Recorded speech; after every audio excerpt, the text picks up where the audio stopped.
Hey people! Welcome to Top Cat's Lair, or Lair, whatever. Just wanted to say this is an awesome, awesome book.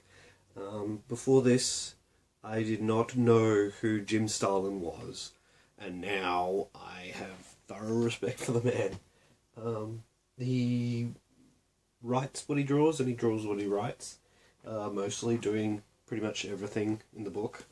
There are some passages that aren't his, and a lot of people make a comic book, but he really is an auteur. He really, has his flavour stamp on everything. He's the guy who made Thanos, I believe. He's the guy who made Gamora. So I wrote this in anticipation of more Thanos. And this is Captain Marvel stuff. I'd never heard of, I'd heard of Captain Marvel, but I went, well, what, is he the mascot for Marvel Comics? What? Captain Marvel's awesome. I wish they would make a movie, but currently I think Miss Marvel, who is now the new Captain Marvel, is more popular. So, I hear rumours that there's an Adam Warlock movie coming out as well. Adam Warlock's in this. Yeah. And now I want to, and I'm up to the end. I'm nearly finished. And, now, and there's just hilarious stuff in here. Actually funny stuff. I mean, these comics are from the 70s.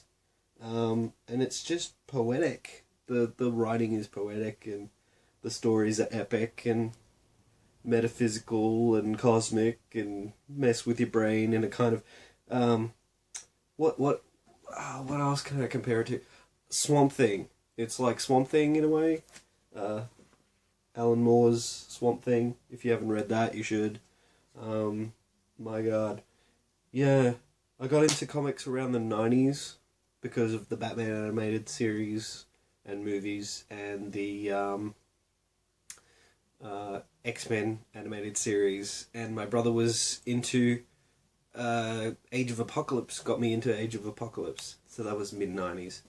And I was on and off kind of comic fan. Then I got back in it in a big way with Buffy, the season 8 of Buffy, and from then I kind of with dribs and drabs of different comics.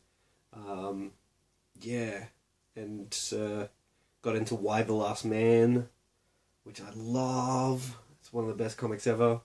Brian K. Vaughan's, story of what if one man was left, and the rest of the world were women. Would that be the paradise that people think it would be? No. So, yeah. It's awesome. It's epic stuff. Look at this craziness. Pig in a space suit, and he's doing a thing. Oh my gosh. Spider-Man and the Thing. Hilarious. There's one panel where, if I can find it, where Spider-Man's has been sent a vision by a chick called Moondragon, who looks, funnily enough, like the chick from the first Star Trek movie. Not like the reboot, the original first Star Trek movie. Star Trek the Motion Picture. Gets sent a vision of what's going down with Thanos, and then he goes to find Ben Grimm because the Fantastic Four have spaceships. He's the only people he knows. And Ben Grimm is reading Salem's Lot. And I was reading, just before reading that part, I was reading Everything's Eventual by Stephen King. And I'm like, oh my God, he's reading Salem's Lot. And he's like, blast it, that stinking vampire got the priest. What are they going to do now? I love it. Get this. It's the origins of a lot of stuff. But it also makes me want to get, Adam Warlock Collected Edition, Captain Marvel Collected Edition, but they don't have that yet. Which is a shame, because I really like Captain Marvel.